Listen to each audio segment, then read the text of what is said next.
రాలేదా?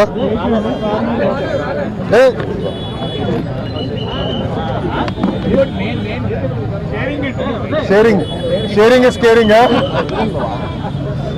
స్టార్ట్ చేస్తానమ్మా.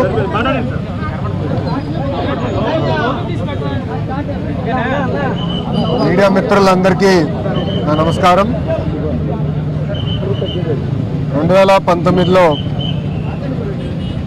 తెలుగుదేశం పార్టీ ఆనాడు ఓడిపోయినప్పుడు కావాలని తప్పుడు వార్తలు రాసి వ్యక్తిగతంగా నన్ను డిఫేమ్ చేయాలని ఆనాడు నా ఫోటో పెట్టి కింద క్యారికేచర్ పెట్టి ఏకంగా నేను విశాఖపట్నానికి వచ్చినప్పుడు 5 సంవత్సరాల్లో లాంజ్లో స్నాక్స్కి సుమారుగా 25 లక్షల రూపాయలు ఖర్చు పెట్టానని ఒక టైటిల్ పెడతాం జరిగింది. చిన్నబాబు చిరుతిండి 25 లక్షలండి అనే టైటిల్తో పక్కన ఫోటో పెట్టి ఏకంగా ఆనాడు ఆర్టికల్ వేశారు.